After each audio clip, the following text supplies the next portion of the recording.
La Co-Spanien y el Azwer en la Segunda Guerra Mundial.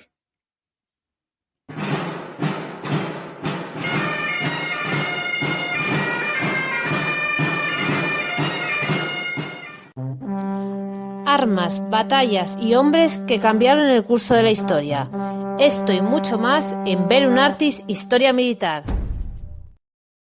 Hola a todos, bienvenidos a Bellum Artis Historia Militar. Hoy vamos a hablar de la red secreta nazi de espías en España. Bueno, secreta o la sabía medio régimen franquista. Eso nos lo va a contar nuestro amigo José Ramón Soler, experto en criptografía y también en redes de espionaje. Hola, José Ramón, ¿qué tal? ¿Qué hay, Francisco? ¿Cómo va? Muchas gracias por invitarme otra vez.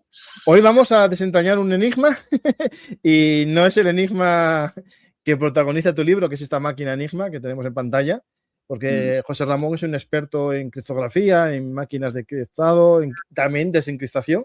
Hicimos varios programas sobre el tema. Y el último libro que tienes es este, que en el fondo lo vinculamos algo con el tema de hoy. Seguro que sí, ¿no? Que había alguna máquina enigma por ahí dando vueltas. Sí, había varias. Ten en cuenta que todas las redes de espionaje, la red de espionaje, todo lo que era la Co-Spanien, que era la red de la Abwehr aquí en España, utilizaba para sus comunicaciones, utilizaba máquinas Enigma. Es más, algunas de las máquinas Enigma que utilizaban ellos se quedó aquí en España.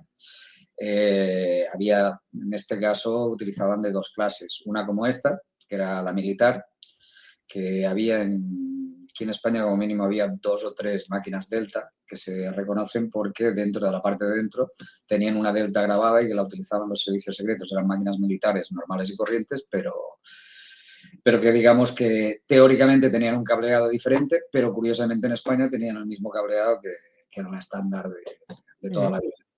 Y luego tenían máquinas de tipo comercial con un cableado diferente que se utilizaban sobre todo para lo que era la operación Boden, que luego ya veremos lo que es, que era una operación de control del estrecho.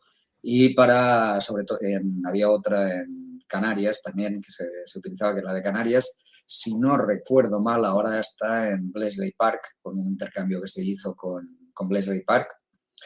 Y se la llevaron allá, se utilizó prácticamente era la forma de cifrado estándar, por decirlo de alguna manera, dentro de lo que sería la Co-Spanien la organización de guerra de España, porque CAO era la abreviatura de Kriegsorganisation, que era la organización, bueno, lo he dicho medio en inglés, medio en alemán, pero en alemán no tengo ni idea, era la organización de guerra en España.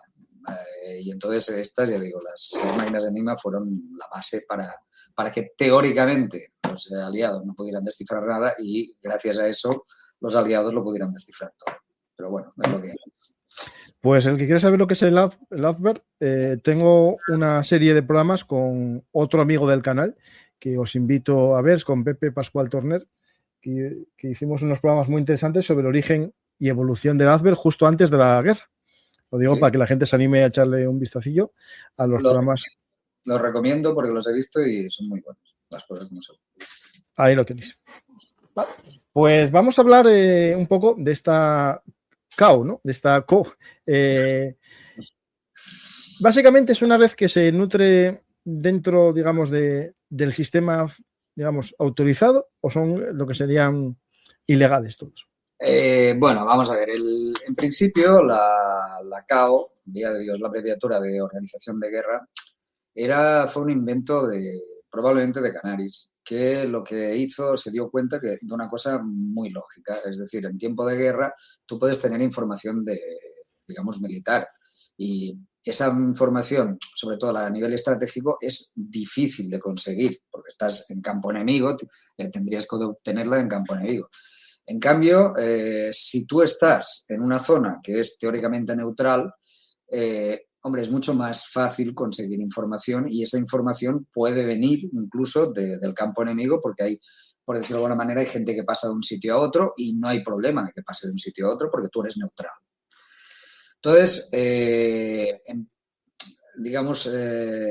Canaris se da cuenta del tema y empieza a organizar todo lo que se llaman las organizaciones de guerra. Es decir, las organizaciones de guerra basándose en lo que eran las sedes diplomáticas, empieza a montar toda una serie, una infraestructura de espionaje y contraespionaje en países que teóricamente eran neutrales, ¿vale? Aquí en España, precisamente, bueno, estas organizaciones de guerra había un montón.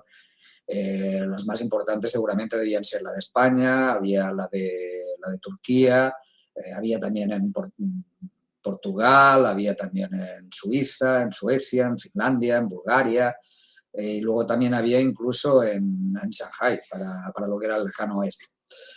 Todas estas organizaciones de guerra se basaban en legaciones diplomáticas y dentro de esas delegaciones diplomáticas había toda una infraestructura montada de espionaje y contraespionaje, ¿vale?